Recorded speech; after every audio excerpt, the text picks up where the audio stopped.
Bismillahirrahmanirrahim. Assalamualaikum warahmatullahi wabarakatuh. Innal hamdalillah nahmaduhu wa nasta'inuhu wa nastahdihi wa nastaghfiruh wa na'udzu billahi min shururi anfusina wa min sayyiati a'malina. Man yahdihillahu fala mudilla lahu wa man yudlil fala hadiya lahu. Asyhadu an la ilaha illallah wa asyhadu anna Muhammadar Rasulullah.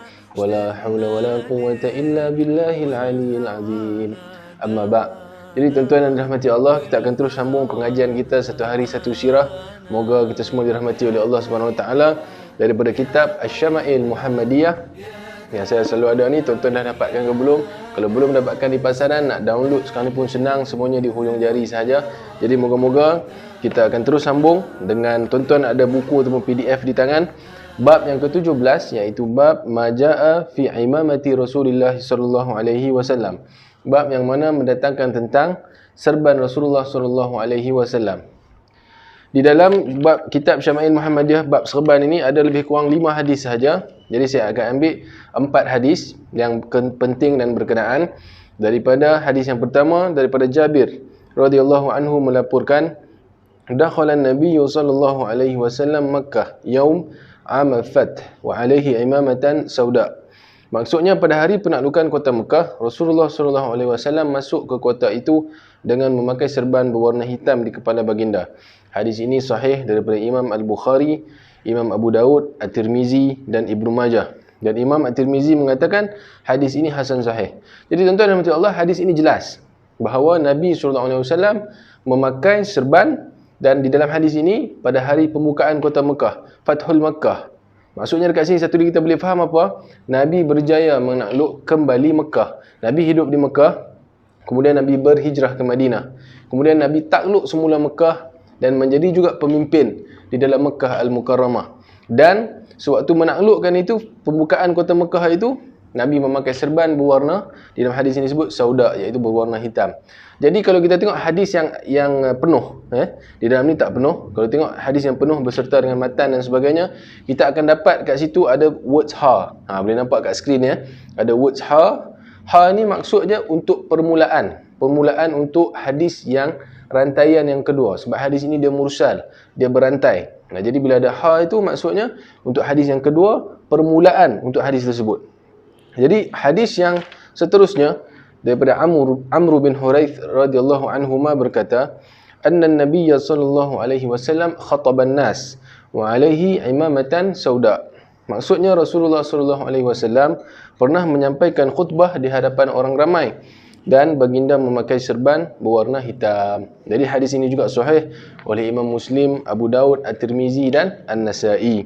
Jadi kat sini pun kita boleh faham dengan jelas, dengan clear bahawa Rasulullah SAW bagi khutbah dekat manusia, dekat umat yang memakai serban berwarna, juga berwarna hitam. Hadis yang seterusnya daripada Abdullah bin Umar radhiyallahu anhuma berkata, kana an-nabiy sallallahu alaihi wasallam idza tamma sadala imamatahu baina katifaihi. Apabila memakai serban, Rasulullah sallallahu alaihi wasallam menjulurkan hujung serban itu di antara baina katifaihi, di antara kedua-dua bahunya. Maksudnya di belakang tu, macam ada kat skrin ni, di antara kedua-dua bahunya. Hadis ini sahih, direkodkan oleh Imam At-Tirmizi. Dan Imam At-Tirmizi mengatakan hadis ini hasan gharib. An-Nafi' berkata, Ibnu Umar juga melakukan begitu. Kan? Yang ada ekor di belakang ni, di antara bau ni. Dan Ubaidullah berkata, aku melihat Qasim bin Muhammad dan Salim, kedua-duanya juga melakukan hal yang sama. Ini di dalam hadis ini. Dan untuk hadis yang terakhir, daripada Abdullah bin Abbas radhiyallahu anhuma melaporkan, anna an-nabiy sallallahu alaihi wasallam khataban nas wa alaihi imamatun isabatun dasma. Rasulullah sallallahu alaihi wasallam menyampaikan khutbah di hadapan orang ramai dan baginda memakai serban berwarna kehitaman. Hadis ini sahih daripada Imam Al-Bukhari dan Imam At-Tirmizi. Jadi apa yang kita boleh faham di sini, bahawa tadi kita dah dapat dah satu hadis Rasulullah berkhutbah di hadapan orang pakai serban warna hitam. Dalam hadis ini pun sama, Rasulullah menyampaikan khutbah di hadapan orang ramai memakai serban berwarna hitam. Akan tetapi hadis ini dia tak sebut sauda, iaitu macam tadi kita baca hitam. dia sebut dasma. Dasma ini pun dalam satu kata lain maksudnya hitam. Tetapi dasma ni apa kata imam yang lain yang menafsirkan hadis ini, para muhaddisin, bahawa dasma ini maksudnya macam berminyak. Sebab Nabi SAW sebelum pakai serban pakai kepiah ataupun penutup kepala. Sebelum pakai penutup kepala tu, Nabi akan pakai minyak dulu di kepala Nabi SAW. Macam hadis-hadis yang sebelum ini, bab-bab yang sebelum ini kita dah baca, bahawa Nabi SAW pakai minyak zaitun di kepala dia. Kemudian dia akan sisir rambut dia. Kemudian Nabi akan pakai kepiah atau penutup kepala. Kemudian barulah Nabi pakai serban. Jadi sebabkan minyak itu, jadi serban Nabi ini warna dia putih, tapi sebab kena minyak itu jadi nampak seolah-olah dia macam kehitaman. Ini hadis yang ini. Jadi hadis ini dilaporkan oleh Yusuf bin Isa daripada Waqi' daripada Abu Sulaiman. Jadi tuan-tuan yang dirahmati Allah, sekian dengan itu kita punya bab yang ke-17 ini tentang serban Rasulullah SAW di dalam kitab Asy-Syama'il Muhammadiyah. Apa yang saya teringin nak kongsikan dengan tuan-tuan dan puan-puan dirahmati Allah sekalian adalah, adakah serban ini pakaian sunat adat ataupun sunnah ibadah? Yang mana satu? Adakah Nabi pakai kerana Nabi orang Arab, ataupun adakah Nabi pakai kerana tuntutan daripada agama? Ini yang kita nak tahu. Adakah dia sunnah ibadah ataupun dia sunnah adat? Nabi SAW kita kenal orang Arab Quraisy. Nabi orang Arab Quraisy, dan orang Arab Quraisy memang pakai serban. Memang pakai serban di kepala dia. Jadi Nabi pun pakai serban. Apa kata Syekh Muqbil Al-Wadi? Syekh Muqbil Al-Wadi dia kata dalam kitab Tuhfatul Mujib, dalam Tuhfatul Mujib dia kata bahawa memang serban ini adalah pakaian asas ataupun sunnah ataupun adat orang Arab Quraisy. Akan tetapi Islam mengakui akan pemakaian ini dan tidak bercanggah dengan Islam. Dan Nabi SAW pakai serban. Jadi terpulang kepada kita sekarang, sama ada kita pakai serban ni untuk apa? Kita orang Melayu. Orang Melayu ada orang Melayu punya pakaian. Kita macam kenal hari ni, tengok tengkolok, kita ada tanjak, kita ada songkok. Kalau Nabi SAW dia seorang Arab dan dia pakai serban. Akan tetapi dalam Quran ini perkara yang umum, kita semua tahu Allah sebut laqad kana lakum Rasulullahi uswatun hasanah. Nabi SAW ni telah sampai kepada kamu satu orang yang menjadi contoh kepada seluruh umat, untuk kamu semua. Contoh yang terbaik, uswatun hasanah. Contoh yang terbaik itu Nabi SAW. Jadi kalau kita kata kita nak pakai sebab nak jadi macam orang Arab, kita tak dapat pahala sunnah, tuan-tuan. Kalau kita kata kita pakai sebab nak mencontohi contoh yang terbaik iaitu Nabi SAW, maka kita dapat pahala sunnah. Jadi terpulang pada kita.